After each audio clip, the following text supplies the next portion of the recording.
I'm 22 years old, and I just found out I'm dying. My 3-year-old daughter will be left alone. Last week, the doctor told me I was dying of lung cancer. It turns out that smoking since I was 15 and going down to 3 packs a day a few years ago was a bad idea. Silly me, I know. But I thought I'd have more time. Now I'm stage 4 and have months to live. Please don't feel sorry for me. I've done nothing good in my life except have my daughter. So there's not much to be sad about. My loss. I don't have any family because I grew up in the foster care system. My daughter's father is in prison for serious crimes. And even if he got out, he would still be banned from her life. My daughter is only 3. We live in a bad neighborhood. And when I go to work, I have to leave her with an elderly neighbor who calls her by her name incorrectly every day. I don't want her to grow up like me, in this fucking foster care system. I feel like it's why I screwed up and never did anything good in life. Yeah, I know it's not the only reason, and my own stupidity is the cause of most of my problems. But if I had family or support to look out for me,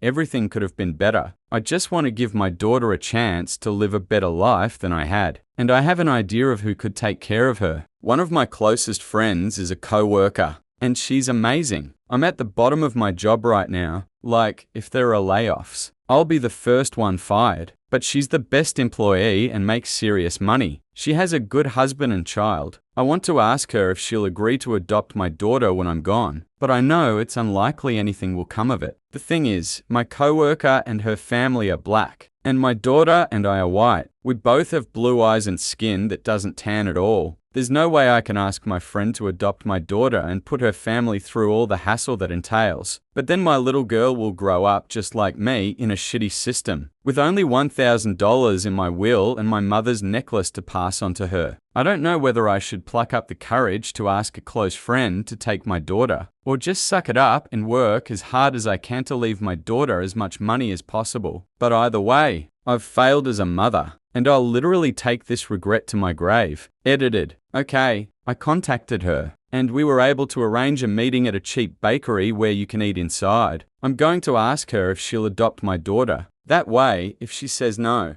I'll still have time to apply to an adoption agency. Thank you all for your support. So, before we move on to the update, I'd like you to leave your thoughts in the comments about whether it's worth asking a friend for help with the heroine of this story. In my opinion, it's definitely worth it, because nothing hurts and asking won't get you killed. And if my friend does want to adopt, why not? And if she doesn't, no big deal. As they say, no, so be it. But at least she'll try and won't die burdened with the burden of not even trying. Now let's find out what happened next. Update 1. The day after my post, I was able to meet my friend. After I told her about my diagnosis, which I hadn't told anyone at work, I asked her if she was ready to adopt my girl. She was in shock and tried to console me about my impending death. And she said she couldn't give me an answer right now. It turns out she's always wanted a daughter, but something happened during her second pregnancy that caused issues I'm not allowed to talk about. So she wants to consider adoption, but needs to talk to her husband first and discuss the plans if he's willing. I understand, it's a big change for their family. I said okay, and after we ate, she hugged me and said she'd miss me. I'm ashamed, but I actually cried. I also started writing emails for my daughter. Someone gave me the idea and I thought it was amazing. I created an email account for my daughter and started recording videos for different occasions. I already have ideas, and I've recorded several videos for her birthdays and important life moments: first crush, graduation, first job. It's sad to admit, but I realized most of these videos will be meaningful if you don't do it like I did. My friend messaged me a few days ago and said that after a long talk with her husband, they're both seriously considering it. It turns out they have rules. When it comes to major changes, they first come to a common decision and then wait a while. If after a while they're still on the same page, it means the idea is a good one. She said it wasn't a yes yet because they had some issues they wanted to resolve. She said that while they both really liked the idea, they knew next to nothing about my daughter. Her husband and 6-year-old son hadn't even seen her, and she only knew my daughter from what I'd told her. So she proposed the plan they'd come up with. For the next month, I'd have to get up 2 hours earlier than usual to take my daughter to their home, where her husband would watch her while he worked remotely. Then I'd go to work with a colleague so her husband and son could get to know her better. She also said she wanted us to spend Christmas with them. I'd already taken my daughter to a friend's house yesterday, and when I came to pick her up, she was happier than I'd seen her in a long time. My friend's husband said things weren't going well at first. She was really scared and didn't want to play with their son, but since it was the first day, he thinks it will get better. I brought her again today, and my friend's husband said she mostly watched their son play, but everything went better than yesterday. That's how things are now. I'm afraid it will all be in vain, but at least my daughter is already doing better in their home. Even if they ultimately say no, she will still have warmer memories than when she was with me. Comments: I send you a ton of love, dear. I hope you can enjoy your time with your baby and find peace knowing she will be with a loving family. And even if things don't work out in the end, you have done and continue to do everything to provide her with the best future. Just a tip about the email: make a backup copy or several of the videos. Let it be a CD, USB, online storage, or something else. I have an email account that I only use to receive emails, and it's linked directly to my iPhone email app,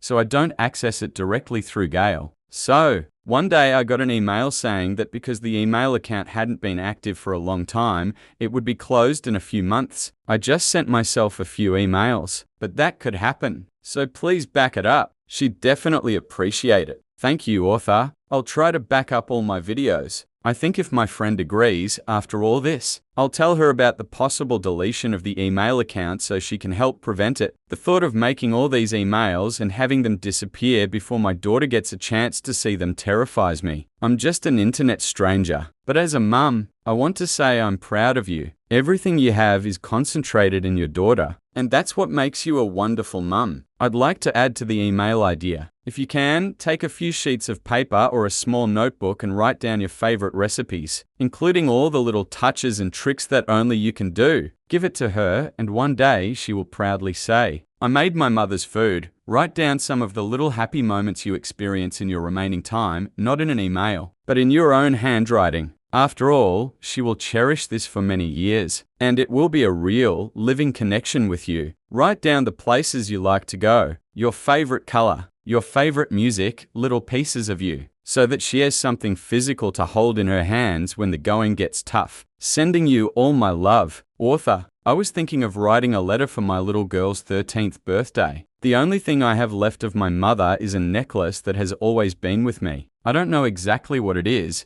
but it has a lot of swirls and thorns with a beautiful, almost transparent stone in the middle. I wanted to write a letter explaining that the necklace was from her grandmother and that it would be hers when she was old enough. I have some recipes she loves, and that's a really great idea. She adores my egg salad sandwiches, so I'll definitely be writing that down. Thanks for the idea. Update 2. Sorry it's been so long. A lot has happened, and this will be my last post. I started feeling really bad a few days after Christmas. My whole chest hurt like someone was hitting it with a hammer over and over again, and I started coughing up blood. My best friend panicked and thought I'd caught something, since the doctors were saying any illness could be fatal for me now, so I had to go to the doctor. Luckily, I didn't catch anything new. It was just a worsening of my symptoms. I was still working at the time, so I didn't have to pay a lot for treatment. Then something else terrible happened. After a trip to the hospital, I was called back to work urgently. Remember, I said that if anything happened, I'd be the first one fired. Well, guess what happened? Management said they couldn't keep me on the job if I was dying, because it wouldn't be right.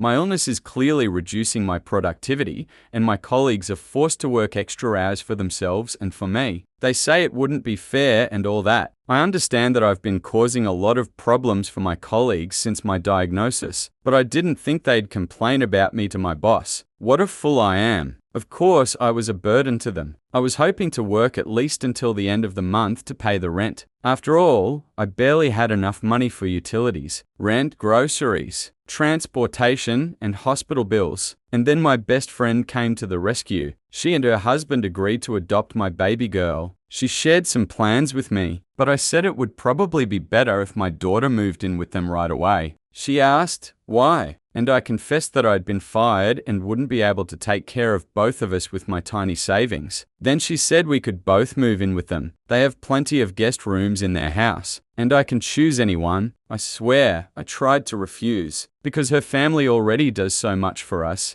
and I thought it would be too much. But she said that I could really help them in the last months of my life. Maybe it would be easier to work if I could watch my daughter. I could help them decorate and arrange her new room. Show them what kind of food my little one likes. I promised that we wouldn't be a burden to them, and right now we are busily working on the adoption papers after my death. Plus, my staying with them will help our daughter settle into her new home faster. And guess how well off her family is? They have their own family lawyer. When I'm feeling better, we work together on the adoption matters. I have one more piece of good news to share. This Christmas, spent with my friend's family, was probably the best Christmas of both my daughter's and my own lives. My friend's family had, like, 5 Christmas trees all over the house. Thanks to my friend, I was able to make a truly special Christmas gift for my daughter, a toy from Build-A-Bear. It's a store where you can literally create your own toy from scratch, being involved in every step of the process. I chose a bunny. I recorded a voice message for the toy about how much I love it and that I will always try to protect it. And my friend knows about the letters. I'm almost done with them. There are only a few left. I gave her the passwords for both my email and this account, so that when I pass away, she can delete it. I'm sorry, but I get so many messages, and I don't want people to keep writing to me after I die. I've gotten a lot of messages since the last update. It turns out my story got shared on TikTok, and it's funny. It's weird that so many people are writing to me now and want to talk. I've never had that happen in my life. It's ironic that all this is only happening now. When I'm dying, many people have written that if my friend had refused, they would have gladly adopted my girl themselves. Thank you. But fortunately, my friend said yes. But if you still want to adopt someone, please contact the foster care system in your state. There are children there who are still suffering just like I once did. Give them the life I never had. Many have also offered to send me money. Please don't. I'm sorry, but I don't feel comfortable accepting money. I've earned my own money my whole life, and it feels somehow wrong to accept money and help from strangers just because I'm dying. I also want to respond to several messages about race. Most of them asked why it mattered to me that my friend and her family were a different race than me and my daughter. I want to say that my fears weren't because I think my daughter and I are better off because we're white. Quite the opposite. I've seen too much in the system and spoken to other children many times, and I knew about those who were placed in families with people of a different race. They talked about problems not only with their parents, and I don't think my friend would have behaved like that,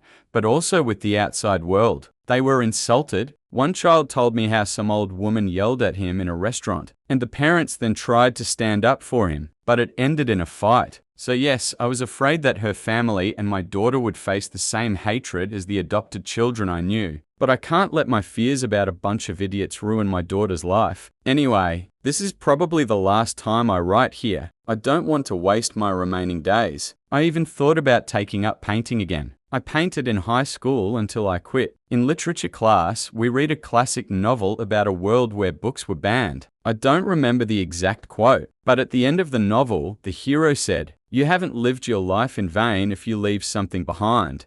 That thought has always been with me. I want to draw something. Maybe my friend will hang it up, or just keep it in the attic. But if I leave at least something behind, then my life was not in vain, right? I still need to help my daughter adjust to her new family. Thank you all for your kindness and goodbye. Comments: what about your daughter's father, grandparents? I'm so sorry this is happening to you, but please think about your family first. Author: her father is in prison, and I hope he stays there for a long time because his crime was related to children. Even if he gets out to see her, they still won't let him near her, and I don't want that myself. My parents are dead. Final update. I've written and deleted this post so many times. She asked me to write to you when she's gone, and yet I was only able to do it now. I'm sorry. We buried her 2 weeks ago. My colleagues, our family, and the friends she kept in touch with throughout her life came to the funeral. When she learned the prices for a casket and a cemetery plot, she had a panic attack, and we told her we'd take the cheapest casket and plot. We lied. She deserved a good burial and a decent resting place. Her name was Michelle. and she was sent into the foster care system when she was 3 years old after her mother died in a car accident. She never knew her father, and at 16, the man who was supposed to care for her took her out of school. At 18, she found out she was pregnant by him, and soon it turned out he had horrible photos and videos of children on his computer, for which he was arrested. Since then, she worked and struggled to provide for herself and her daughter. She got a job at our company just a few weeks after her 19th birthday. Only a couple of months ago, I learned that she lied on her resume to get hired. I asked Michelle why she did that, and she said, "What difference does it make? They taught me everything anyway." That's the way Michelle was. It breaks my heart to read the letter she left her daughter. She thought so little of herself. She always seemed confident and walked through life with her head up and her purpose in mind. She never seemed lost, except in those last few months. And frankly, I think she had every right to have moments of panic and grief. Michelle seemed unafraid. She even made friends with the homeless people who lived near her apartment before she moved in with us. One of them was named TET. He lived at a gas station next to the bus stop. Before her condition worsened and she was taken to the hospital, she asked me to take her there. I thought she wanted to see familiar places, but instead, she went into the parking lot, bought a sandwich, and gave it to Ted around the corner. Ted came to her funeral. I don't want to describe her last weeks. That happened in the hospital, and she was so weak and fragile. Not at all the Michelle we knew. We visited her as often as we could, but it was hard for our children to see her like that. And for all of us too, but we couldn't leave her alone. I keep wondering if we did the right thing. On my last visit, I had a feeling that this was the end. She passed away in her sleep. There were gladioli and poppies at the funeral. We all loved the meaning of gladioli, and Michelle herself chose poppies. She loved calling our daughter my little poppy. We even painted little poppies on the walls of her room. She always asks where her mummy is and always sleeps with the bunny Michelle made. Michelle never finished her painting, but I think that makes it even more special. We will hang it in our daughter's room when she gets older. The emails are finished, and she will receive the first one on her 4th birthday. We carefully preserve all the letters and recipes she managed to write down, as well as the painting, and we will gradually give them to our daughter as she grows up. We also applied for Social Security survivor benefits for her and will put them aside for her college and independent living. That's all I can say for now. At Michelle's request, I will delete this account in a few weeks. My husband and I promise that we will raise our daughter the best we can and will love her as much as Michelle loved her. Thank you all for your kind words and support. Well, that's all. A very tragic story, in my opinion. It really brings tears to my eyes. And it just occurred to me that people say that the most tragic thing for a parent is to lose your child. Yes, that is very tragic. But I think the second most tragic thing is knowing that you will die before you can raise your child. Very sad. Thank you for listening to this story to the end. Check out our other videos, which you can see here. And be sure to subscribe to our channel if you haven't already. Good luck.